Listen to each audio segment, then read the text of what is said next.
السلام علیکم ورحمۃ اللہ وبرکاتہ۔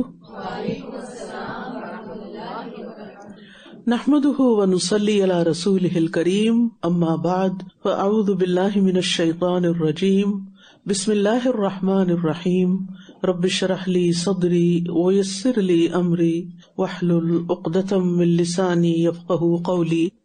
لقد من الله على المؤمنين إذ بعث فيهم رسولا من أنفسهم يتلو عليهم آياته ويزكيهم ويعلمهم الكتاب والحكمة وإن كانوا من قبل لفی ضلال مبین۔ قرآن مجید کی تلاوت اور سماعت کرتے وقت نیت کی تجدید کر لیجئے۔ اللہ سبحانہ تعالیٰ اس قرآن کو ہمارے دلوں کی بہار بنا دے، ہمارے سینوں کا نور بنا دے، ہم پر اپنی برکتوں، رحمتوں، اپنے فضل اور رزق کو پھیلا دے۔ اے اللہ، ہمیں اچھے اخلاق کی ہدایت عطا فرما۔ تیرے سوا کوئی اچھے اخلاق کی ہدایت نہیں دے سکتا، اور ہمیں برے اخلاق سے دور کر دے۔ تیرے سوا کوئی ہم سے برے اخلاق دور کرنے والا نہیں۔ آج ہم شروع کریں گے سورۃ لقمان کی آیت نمبر 12 سے۔ ارشاد باری تعالیٰ ہے، وَلَقَدْ آتَيْنَا لُقْمَانَ الْحِكْمَةَ أَنِ اشْكُرْ لِلَّهِ وَمَن يَشْكُرْ فَإِنَّمَا يَشْكُرُ لِنَفْسِهِ وَمَن كَفَرَ فَإِنَّ اللَّهَ غَنِيٌّ حَمِيدٌ۔ وَإِذْ قَالَ لُقْمَانُ لِابْنِهِ وَهُوَ يَعِظُهُ يَا بُنَيَّ لَا تُشْرِكْ بِاللَّهِ إِنَّ الشِّرْكَ لَظُلْمٌ عَظِيمٌ۔ وَوَصَّيْنَا الْإِنسَانَ بِوَالِدَيْهِ حَمَلَتْهُ أُمُّهُ وَهْنًا عَلَى وَهْنٍ وَفِصَالُهُ فِي عَامَيْنِ أَنِ اشْكُرْ لِي وَلِوَالِدَيْكَ إِلَيَّ الْمَصِيرُ۔ وَإِن جَاهَدَاكَ عَلَىٰ أَن تُشْرِكَ بِي مَا لَيْسَ لَكَ بِهِ عِلْمٌ فَلَا تُطِعْهُمَا وَصَاحِبْهُمَا فِي الدُّنْيَا مَعْرُوفًا وَاتَّبِعْ سَبِيلَ مَنْ أَنَابَ إِلَيَّ ثُمَّ إِلَيَّ مَرْجِعُكُمْ فَأُنَبِّئُكُم بِمَا كُنتُمْ تَعْمَلُونَ۔ يَا بُنَيَّ إِنَّهَا إِن تَكُ مِثْقَالَ حَبَّةٍ مِّنْ خَرْدَلٍ فَتَكُنْ فِي صَخْرَةٍ أَوْ فِي السَّمَاوَاتِ أَوْ فِي الْأَرْضِ يَأْتِ بِهَا اللَّهُ إِنَّ اللَّهَ لَطِيفٌ خَبِيرٌ۔ يَا بُنَيَّ أَقِمِ الصَّلَاةَ وَأْمُرْ بِالْمَعْرُوفِ وَانْهَ عَنِ الْمُنكَرِ وَاصْبِرْ عَلَى مَا أَصَابَكَ إِنَّ ذَلِكَ مِنْ عَزْمِ الْأُمُورِ۔ وَلَا تُصَعِّرْ خَدَّكَ لِلنَّاسِ وَلَا تَمْشِ فِي الْأَرْضِ مَرَحًا إِنَّ اللَّهَ لَا يُحِبُّ كُلَّ مُخْتَالٍ فَخُورٍ۔ وَاقْصِدْ فِي مَشْيِكَ وَاغْضُضْ مِنْ صَوْتِكَ إِنَّ أَنكَرَ الْأَصْوَاتِ لَصَوْتُ الْحَمِيرِ۔ اور یقیناً ہم نے لقمان کو حکمت عطا کی کہ تم اللہ کا شکر ادا کرو، اور جو شکر ادا کرتا ہے تو بے شک وہ اپنے ہی لیے شکر کرتا ہے، اور جو ناشکری کرے تو بے شک اللہ بہت بے نیاز خوب تعریف والا ہے۔ لقمان علیہ السلام، جن کے بارے میں اللہ سبحانہ و تعالیٰ نے قرآن مجید میں ذکر کیا ہے، ان کا پہلا تعارف کیا ہے کہ انہوں نے اپنی اولاد کی فکر کی اور اپنے بیٹے کو بہترین نصیحتیں کی، اور پھر اللہ تعالیٰ نے اپنے انعام کا ان پر ذکر کیا کہ ہم نے لقمان کو یہ حکمت عطا کی تھی کہ جس کی وجہ سے اس نے ایسی عمدہ باتیں کی ہیں۔ حکمت، صحیح قوت فیصلہ، صحیح بصیرت، اور وہ بہترین علم جس کے ذریعے انسان بہترین چیزوں کو جان سکے، اللہ کا حق پہچان سکے، بندوں کے حقوق جان سکے۔ دانائی اور سمجھداری کی ایک کیفیت کا نام ہے۔ ہر حکمت والا علم والا ہوتا ہے، لیکن ہر علم والا حکمت والا نہیں ہوتا۔ لقمان اللہ کے نیک بندے تھے، لیکن حکمت انہیں اللہ نے عطا کی تھی۔ ان سے کسی نے پوچھا کہ یہ کیسے حاصل ہوا سب کچھ، تو انہوں نے فرمایا راست بازی، امانت کے اختیار کرنے اور بے فائدہ باتوں سے اجتناب اور خاموشی کی وجہ سے۔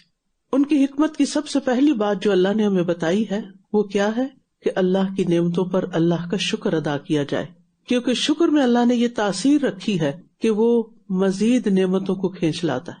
جب اللہ سبحانہ تعالیٰ کسی پر کسی بھی قسم کی کوئی نوازش کرے، کوئی رحمت فرمائے، تو وہ سب سے زیادہ شکر ادا کرے، یعنی اس نعمت کو پا کے پھول نہ جائے، اللہ کی نافرمانی نہ کرے، بلکہ شکر ادا کرے۔ اور یہ یاد رکھیں کہ شکر ادا کرنے سے اللہ تعالیٰ کو کچھ فائدہ نہیں ہوتا، شکر ادا کرنے کا سارا فائدہ خود شکر ادا کرنے والے کو ہی ملتا ہے۔ شکر کی بنیاد 5 چیزوں پر ہوتی ہے۔ شکر کرنے والے کا اس کے سامنے عاجز ہونا جس کا وہ شکر ادا کر رہا ہے، اس کے ساتھ محبت کرنا، اس کی نعمت کا اعتراف کرنا، اس پر اس کی تعریف کرنا، اور یہ کہ اس نعمت کو ایسی جگہ استعمال نہ کرنا جہاں دینے والا پسند نہ کرے۔ تو جب ہم شکر ادا کرتے ہیں تو ہمیں اپنا جائزہ لینا چاہیے کہ کیا شکر کی ادائیگی میں ہمارے اندر یہ باتیں پائی جاتی ہیں کہ جس نے ہم پر کوئی احسان کیا ہو اس احسان کو ماننے والے ہیں، اس کی تعریف کرتے ہیں سامنے بھی اور پیچھے بھی، اور اس سے محبت کرتے ہیں۔ اور اگر ان میں سے کوئی ایک بھی چیز کم ہو جائے تو شکر کی بنیاد کمزور ہو جاتی ہے۔ اور یاد رکھیں، شکر موجودہ نعمتوں کی حفاظت کرتا ہے اور گم شدہ نعمتوں کو لے آتا ہے۔ اور جب لقمان اپنے بیٹے کو نصیحت کرتے ہوئے کہہ رہا تھا، اے میرے بیٹے، تم اللہ کے ساتھ کسی کو شریک نہ ٹھہرانا، بے شک شرک بہت بڑا ظلم ہے۔ بچوں کو بچپن سے ہی سب سے پہلے جو چیز سکھانی چاہیے وہ توحید ہے، اور یہی لقمان کی حکمت ہے کہ انہوں نے بچپن سے، کیونکہ بچپن کی تربیت جو ہے وہ دیر پا ہوتی ہے، تو انہوں نے بچپن سے ہی اپنے بچے کو کیا نصیحت کی کہ شرک نہیں کرنا۔ ماں باپ اور اولاد کا رشتہ بہت پرخلوص ہوتا ہے۔ سب سے بڑی خیرخواہی جو آپ کسی کے لیے کرتے ہیں وہ آپ کی اولاد ہوتی ہے، اور اولاد کے حق میں سب سے بڑی خیرخواہی ان کے دین کی فکر ہے۔ سب سے بڑی چیز جو آپ ان کو دے سکتے ہیں وہ اللہ کی پہچان ہے، اللہ کی محبت ہے، آخرت کی فکر ہے۔ تو انہوں نے اپنے بیٹے کو توحید اور اخلاص کا حکم دیا، شرک سے روکا، کیونکہ شرک ظلم عظیم ہے۔ اور ظلم عظیم کیوں ہے؟ کیونکہ وہ ایک حقیر چیز کو اللہ رب العالمین اور اللہ العظیم کے برابر لا کھڑا کرتا ہے، ایک ناقص کو ایک کامل کے برابر قرار دیتا ہے۔ تو بہرحال ہر انسان پر لازم ہے کہ وہ دوسرے کی خیرخواہی کرے، اور سب سے بڑھ کر اپنی ہی اولاد کی خیرخواہی کرے، اور پھر ان چیزوں پر پہلے خود عمل کرے اور وہ کر کے بھی دکھائے، کیونکہ بچے بہت سی باتیں سنتے نہیں لیکن دیکھتے بہت ہیں۔ دیکھ کر جو کچھ سیکھتے ہیں وہ سن کر نہیں سیکھتے۔ اور ہم نے انسان کو اپنے والدین کے ساتھ احسان کی تاکید کی ہے۔ اس کی ماں نے کمزوری پر کمزوری سہتے ہوئے اسے اٹھائے رکھا، اور اس کا دودھ چھڑانا 2 سال میں ہوا کہ میرا شکر ادا کرو اور اپنے والدین کا میری ہی طرف لوٹ کر آنا ہے۔ یعنی اپنے والدین کے ساتھ اپنے قول، اپنے فعل، اپنے رویے کے ساتھ اچھا سلوک کرو۔ اور اس کی وجہ بھی بتا دی گئی کہ والدہ نے خاص طور پر بڑی تکلیفیں اٹھا کر جنم دیا ہے، یعنی ماں کی مشقتیں باپ کے مقابلے میں بھی زیادہ ہوتی ہیں۔ ماں بچے کی خاطر بہت سی چیزیں کھا نہیں سکتی جو وہ کھانا چاہتی ہے، بیماری کسی کیفیت سے گزرتی ہے، کمزوری پہ کمزوری اٹھاتی ہے، حمل کا بوجھ اٹھاتی ہے، اور پھر پیدائش کے وقت، وضع حمل کے وقت سخت تکلیف اٹھاتی ہے، اور بعد میں دودھ پلانے کا عمل بھی ایک پرمشقت عمل ہوتا ہے۔ تو جو ہستی اتنی مشقتیں اٹھائے کسی کے لیے، کیا اس کے ساتھ اچھا سلوک نہ کیا جائے گا؟ اور اگر کوئی اپنی والدہ کے ساتھ اور پھر والدین کے ساتھ اچھا سلوک نہیں کرنا جانتا تو پھر وہ کسی کا بھی خیر خواہ نہیں ہو سکتا۔ تو اللہ تعالیٰ کا شکر ادا کیا جائے، اور اس کے بعد سب سے پہلے والدین کا شکر ادا کیا جائے۔ اور جو 5 وقت کا نمازی ہوتا ہے وہ اللہ کا بھی شکر گزار ہوتا ہے اور ہر نماز کے بعد والدین کے لیے دعا بھی مانگتا ہے اور اس طرح والدین کا بھی شکر ادا کرتا ہے. تو تربیت کی تکمیل تب ہوتی ہے جب والدین بچوں کو اللہ کا حق اور والدین کا حق سکھا دیتے ہیں، اور اگر وہ دونوں تم پر دباؤ ڈالیں کہ تم میرے ساتھ اسے شریک ٹھہراؤ جس کا تمہیں کوئی علم نہیں، تو تم ان کی اطاعت نہ کرنا اور دنیا میں بھلے طریقے سے ان کے ساتھ رہنا اور اس شخص کے راستے کی پیروی کرنا جو میری طرف رجوع کرے، پھر میری ہی طرف تمہارا لوٹنا ہے، پھر میں تمہیں بتا دوں گا جو کچھ تم کیا کرتے تھے. والدین اگر مسلمان نہ بھی ہوں تو حسن سلوک کے مستحق ہیں، لیکن جب وہ مسلمان نہیں ہوتے اور اپنے طریقے پر لے جانا چاہتے ہیں تو پھر ان کی بات نہیں ماننی، لیکن ان کا ادب، احترام، محبت، شفقت وہ سب باقی حقوق دیے جائیں گے. لیکن اللہ کے حق کو والدین کے حق پر فوقیت ہے، جہاں اللہ کا حق ہوگا وہاں والدین کی بات نہیں مانی جائے گی.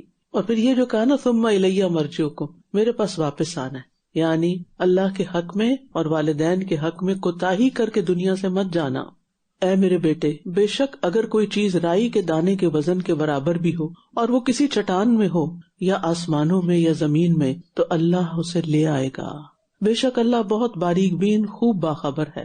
یہاں اللہ تعالیٰ کے علم غیب کی وسعت اور قدرت کا بیان ہے کہ وہ سب کچھ جانتا ہے.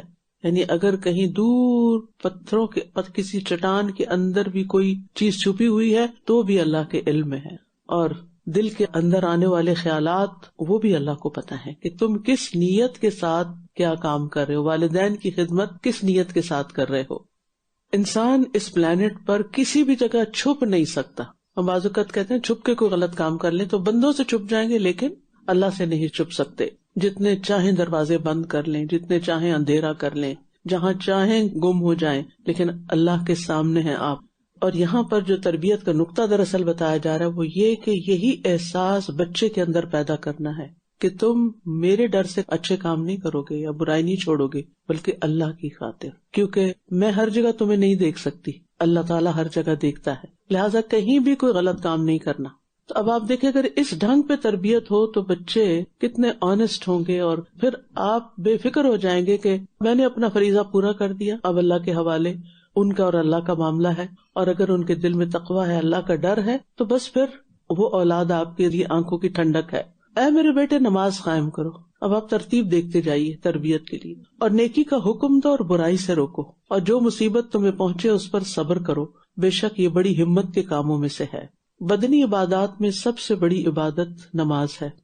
اور پھر صرف خود ہی نمازیں نہیں پڑھتے رہنا بلکہ دوسروں کو بھی نیکی کی طرف بلانا ہے، یعنی اپنی ذات کی تکمیل بھی کرو اور دوسروں کی بھلائی کے کام بھی کرو، اور اگر وہ کوئی غلط کام کرے تو انہیں اس سے روکو بھی. یہ چیز بھی بچپن سے سکھانی ہے کہ برائی پہ کمپرومائز نہیں کرنا، ورنہ کیا ہوگا، برائی سے اٹریکٹ ہو کے وہ خود بھی اس کے پیچھے چل پڑے. جو برائی کو روکتا نہیں نا وہ برائی سے بچ نہیں سکتا. برائی کے لیے ایک نفرت ہونی چاہیے دل کے اندر، اور پھر جس چیز کی نفرت ہوتی ہے انسان اس سے دور بھاگتا ہے اور اس کو ہٹانے کی بھی کوشش کرتا ہے. اور پھر آپ دیکھیں وصبر، صبر کی تلقین بھی بچپن سے. علی ما اصابک، جو بھی تمہیں تکلیف پہنچے، چاہے وہ تقدیر پر صبر کرنا ہو یا زندگی میں کسی بھی چیز کی محرومی یا لوگوں کی باتیں. اور صبر جو ہے وہ خیر کے دروازوں میں سے ایک دروازہ ہے، خیر کے خزانوں میں سے ایک خزانہ ہے، اور یہ خزانہ اللہ اپنے بندوں میں سے اسے عطا کرتا ہے جو اللہ کے نزدیک بہت معزز ہوتا ہے. اللہ اپنے پیارے بندوں کو ہی صبر کا خزانہ عطا کرتے ہیں. تو بہرحال اگر یہ ساری چیزیں بچے کے اندر پائی جائیں گی تو وہ امت کا ایک بہترین سرمایہ ہوگا. اور تم لوگوں سے اپنا منہ نہ موڑو اور زمین میں اترا کر نہ چلو، بے شک اللہ کسی خود پسند فخر جتانے والے کو پسند نہیں کرتا. یعنی لوگوں کے ساتھ اپنا اخلاق اچھا رکھنا ہے، اور وہ اچھے اخلاق کی علامت کیا ہے کہ ان کے ساتھ اچھے سے بات کرنی ہے، چاہے وہ اپنے رشتہ دار ہوں یا اجنبی لوگ ہوں. اور زمین میں اترا کے نہیں چلنا، یعنی کوئی بھی نعمت ملے، کوئی بھی حسن و خوبی ملے تو اس کے اندر کوئی تکبر نہیں ہونا چاہیے اور کوئی اتراہٹ نہیں ہونی چاہیے. مختال جو اپنے آپ کو بڑی چیز سمجھتا ہے، اور فخور جو دوسروں پر بڑائی کا اظہار کرتا ہے. تو اپنے دماغ میں بھی خناس نہیں بھرنا کہ میں بہت اچھا ہوں اور ہمیشہ دوسروں کی اچھائی دیکھنی ہے، اور پھر اگر کوئی خیال آ بھی جائے تو لوگوں کو اپنی نیکیوں سے مروب نہیں کرنا. بڑائی کا اظہار صرف اللہ ہی کے لیے زیبا ہے. انسان کمزور ہے، اگر کہیں ایک خوبی ہے تو کئی خامیاں بھی ساتھ ہی لگی ہوئی ہیں. اور پھر اس سے بھی پتہ چلتا ہے کہ ہر انسان کے ساتھ اچھا سلوک کرنا ہے، اپنے سے کم تر درجے کے لوگوں کے ساتھ بھی احسان کرنا ہے، کسی کو بھی حقیر نہیں سمجھنا، سب سے کشادہ دلی سے بات کرنا ہے، کیونکہ عاجزی اختیار کرنے والے کو اللہ تعالیٰ بلندی عطا کرتے ہیں۔ اور اپنی چال میں میانہ روی اختیار کرو اور اپنی آواز کو پست رکھو، بے شک آوازوں میں سب سے زیادہ ناپسندیدہ آواز گدھے کی آواز ہے۔ یعنی اونچی آواز میں کوئی مصلحت نہیں، لیکن اگر آپ خود ہی گھر میں چیخ چلا کے بولتے ہیں، بہت لاؤڈ ہیں، تو بچے بھی وہی کچھ کریں گے، کیونکہ وہ تو آپ کو دیکھ کر سیکھ رہے ہیں۔ اور پھر یہاں گدھے کی آواز سے تشبیہ دی گئی ہے، جو کہ انتہائی ناپسندیدہ اور کریہ آواز ہے۔ اور گدھا ایسا جانور ہے جو بلا ضرورت بولتا ہے، جہاں بولنے کی ضرورت نہیں ہوتی، یعنی کوئی وجہ نہیں ہوتی۔ مثلاً کتا کا بھونکتا ہے جب کوئی خطرہ خوف محسوس کرتا ہے، اسی طرح باقی جانور بھی ان کے بولنے کا کوئی مقصد یا وجہ ہوتی ہے، یعنی کسی خاص وجہ سے بولتے ہیں، لیکن گدھا راہ چلتے بولنا شروع کر دیتا بلا وجہ۔ تو جو لوگ بلا وجہ باتیں کرتے چلے جاتے ہیں، جہاں ضرورت نہیں ہوتی وہاں بولنا شروع کر دیتے ہیں، وہ بڑی مشکلات کا شکار ہوتے ہیں، اور ان کا حال بھی گدھے جیسا ہی ہے، یعنی ناسمجھ اور بے عقل، بے وقوف۔